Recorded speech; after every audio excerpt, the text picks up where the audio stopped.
एक से दो कार्यकाल बीतते बीतते उनकी लोकप्रियता घटने लगती है। विजय चौधरी का भाषण आपने सुना अभी, वो लाइन विजय चौधरी ने नीतीश कुमार के सामने ऐसा क्यों कहा कि लोकप्रियता घटने लगती है। आज नीतीश कुमार अररिया पहुंचे हैं अपनी यात्रा के दौरान, और विजय चौधरी जब भाषण देने पहुंचे तब उन्होंने कहा कि लोकप्रियता घटने लगती है। वो ये बोल रहे थे कि कई ऐसे मुख्यमंत्री की लोकप्रियता घटने लगती है, लेकिन नीतीश कुमार की लोकप्रियता बढ़ रही है, दिन प्रतिदिन बढ़ रही है। विजय चौधरी मंच से क्या कुछ कह रहे हैं, बातों को सुना है।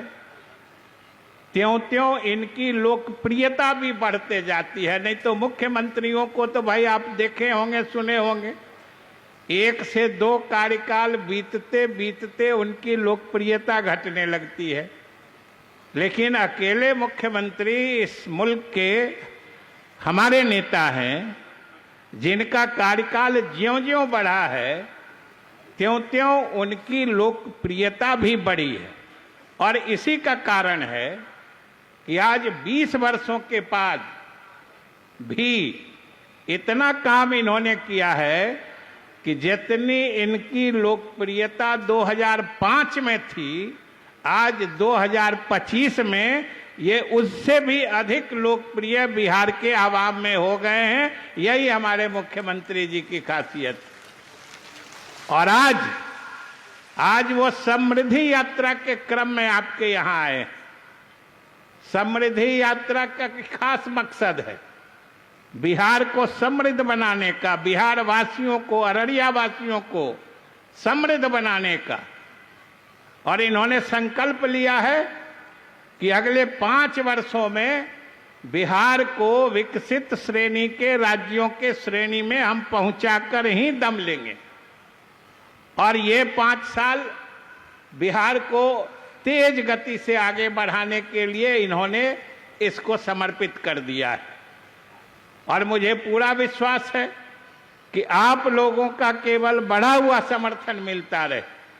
और हम खास तौर से अपने अल्पसंख्यक भाइयों से निवेदन करना चाहते हैं कि भाई गफलत की सियासत तो बहुत लंबी चली, अब गफलत की सियासत को तो बाय बाय कह दीजिए और गफलत की सियासत करने वालों को भी बता दीजिए कि इस सूबे के अकलियत बिरादरी के लोग अब बेदार हो चुके हैं और अपने असली हतबका को पहचानने लगे।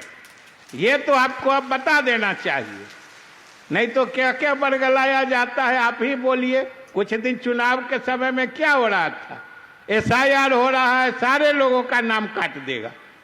किसका नाम कटा अररिया में, किस अल्पसंख्यक भाई का नाम कटा? और अगर नहीं नाम कटा तो इस तरह की अफवाह फैलाने वाले, झूठ की सियासत करने वाले को सजा मिलनी चाहिए कि नहीं, वो तो अररिया के आवाम और खास तौर से अकलियत जमात के लोग को फैसला करना होगा कि समय आते रहता है। आप बेदार होइए, असली अपने हित मानी फलाहो बहबूद का काम करने वालों को पहचानिए और उनको ताकत दीजिए, जिससे अल्पसंख्यक समाज आगे बढ़ेगा। अपने शोषण करने वालों के तरफ मत देखिए, वो केवल शोषण करते हैं और हमारे नेता आपको आगे बढ़ाते हैं। आपके जैसे जमात में इल्म की रोशनी फैलाते हैं। आपके बच्चे बच्चियां आज पढ़ लिख कर आगे बढ़ रही हैं। यही कौम का हितैषी सरकार होती है और हितैषी लीडर होता है जो हमारे नेता। इसलिए यही गुजारिश करते हुए मैं आप सबको शुभकामनाएं देता हूं कि मुख्यमंत्री जी के नेतृत्व में आने वाली सरकार को भी पूरी मजबूती से ताकत दीजिएगा, मदद करिएगा। बहुत बहुत धन्यवाद, शुक्रिया। पूरा NDA 2005